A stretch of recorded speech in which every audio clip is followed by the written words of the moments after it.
Ever been in a spot where you really got to stand up for what's right, but Yeah. also want to keep things cool and kind? Yeah, definitely. Tricky balance, huh? It is. And that's exactly what we're diving into today. We're going to explore that challenge through the eyes of, get this, a martial arts legend. Oh, cool. Who are we talking? Gichin Funakoshi, the founder of Shotokan Karate. Now, that's a name that commands respect. Totally. This guy brought a whole new martial art from Okinawa to mainland Japan back in the day. Wow, early 20th century. Must face some serious You resistance. think? Talk about 10 million enemies. Skepticism, pushback, maybe even some straight-up hostility. He sounds like he had some serious inner strength to pull that off. Oh, he did. And that's where his teachings come in. They offer a powerful guide, a roadmap, really, for finding that balance between, that quiet inner confidence and being humble and kind to those around you. Sounds like something we could all use a little more of these days. Right.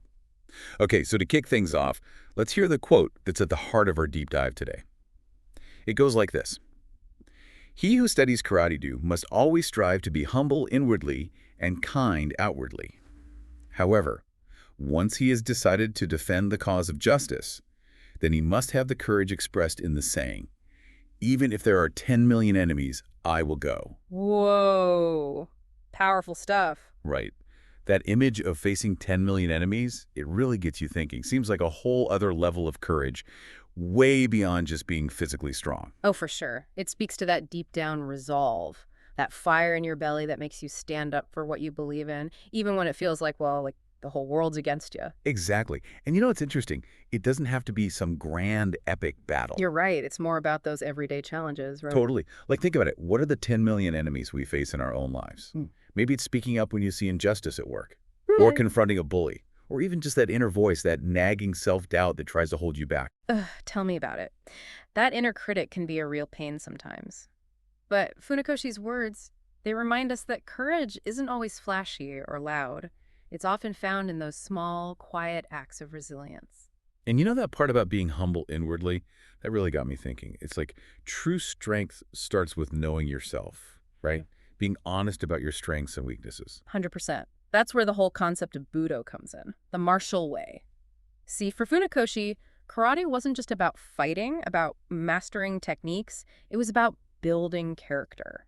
It was about self-improvement. So, like, how did that work? Was it just part of the training? In a way, yeah. Imagine you're training in karate, right? You start by focusing on the jujitsu, the techniques, the physical stuff.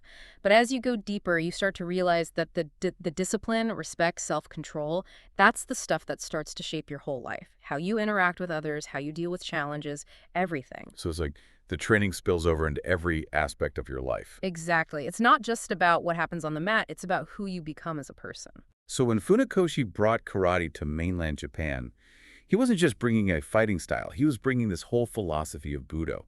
Spot on. He was advocating for this idea of balanced strength, inner humility, but also the courage to step up when things get real, when justice is on the line. Okay, I get that. But I gotta ask, couldn't someone twist that message? Like, what's to stop someone from using that 10 million enemies thing to justify being aggressive, picking fights, instead of actually standing up for what's right? That's a really good question and a super important one. I think the key here is that Funakoshi's whole philosophy, it hinges on that inner compass of justice. It's about knowing right from wrong and having the guts to act accordingly. It's not about blind force. So you're saying it's less about the fighting and more about knowing when to fight. Exactly. And that's a pretty powerful message, isn't it? It really is. So to bring it all together, it seems like Funakoshi's wisdom goes way beyond just martial arts.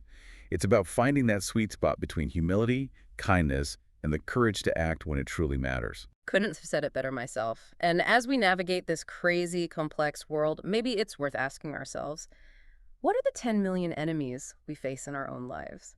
What are those things that challenge our values, our sense of right and wrong? Ooh, good question. And how can we tap into Funakoshi's philosophy to find that courage, that inner strength, to fight for what we believe in, to make a difference in our own way? Something to think about, don't you think? Absolutely. Lot to ponder there. Thanks for diving deep with me. My pleasure. Always a good time to explore these timeless ideas.